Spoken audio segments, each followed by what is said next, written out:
The conflict in Gaza has been a major news story for the past several months, and there is one related story that does not seem to have gotten a lot of airplay, and I thought I would share that with you. And that is U.S. Senator Bernie Sanders recently spoke at the Center for International Policy in Washington, D.C., and gave a little talk. And in there, he said that if you criticize Netanyahu, you will be targeted. This is not me saying this, so hopefully the algorithm will not bury this, although I'm betting that it will. And I thought this is something that's of significance. You have a U.S. senator stating that anyone who criticizes the leader of a foreign country will be targeted in the United States, the land of the free, the most powerful nation on earth. So let's take a listen together, shall we? Any person who's a billionaire here, I don't know how many billionaires we have. And of course, he's got his thing about the billionaires. Probably not too many, but you are aspiring billionaires, all right? But if you get there, you will be able to spend unlimited amounts of money, hundreds of millions of dollars, supporting candidates you like or defeating candidates you don't like. That is not a democracy. Okay, so what is he doing about this? He's been in Congress for 30 years. What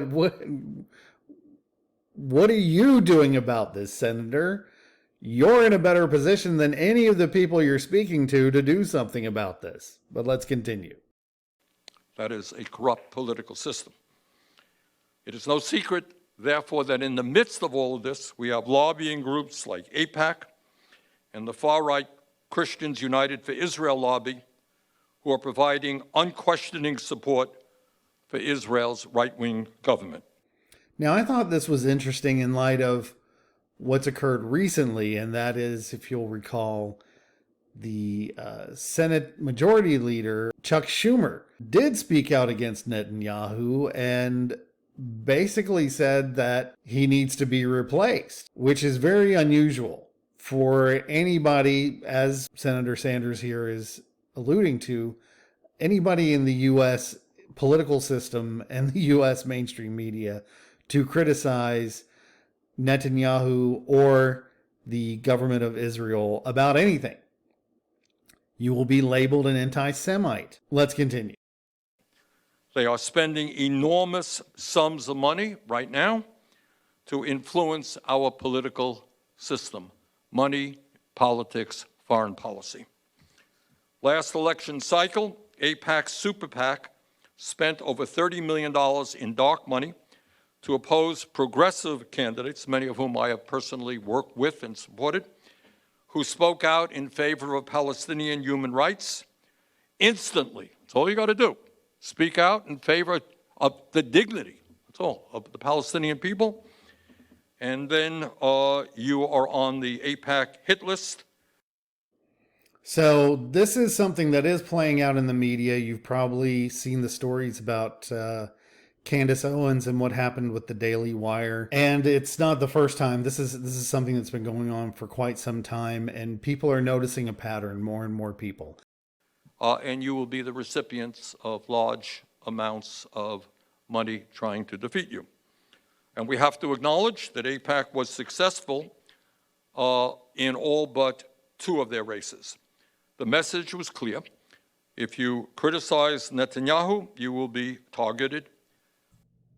Okay, the fact that a U.S. senator actually said this in a public forum should have been much bigger news.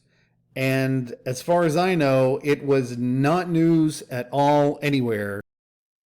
Meanwhile, because they are a bipartisan group, AIPAC not only contributes heavily to Democrats, but endorsed more than 100 election-denying, right-wing, pro-insurrectionist Republicans.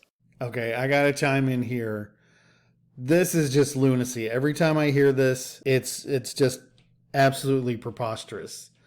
First of all, you'll remember that after the 2016 election, the Democrats, the liberals, and the mainstream press were all over basically doing this election denying They were questioning the 2016 election result.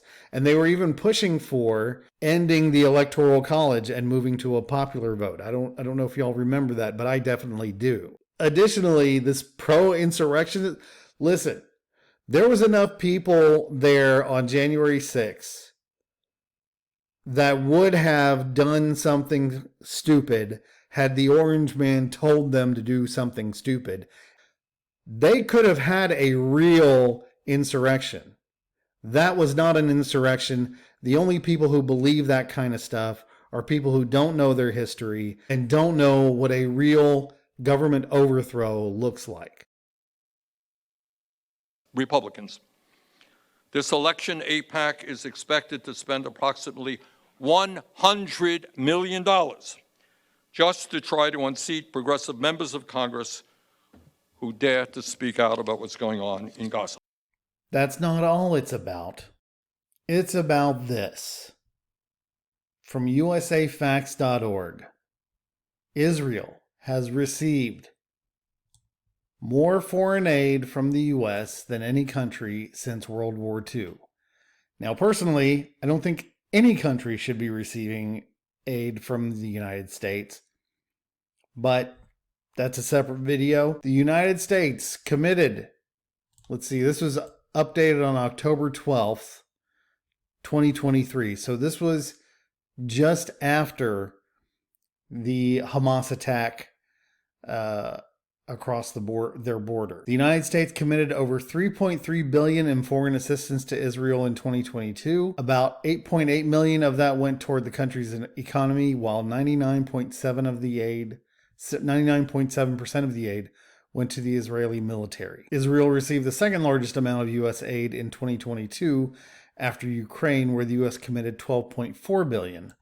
The two countries received 4.8% and 18.1%, respectively, of all foreign aid granted that year. And an interesting graphic shows that Israel has received $317.9 billion in aid from the U.S. taxpayer since between 1946 and 2022, adjusted for inflation. Well, Vietnam's received way more than I would have expected as well.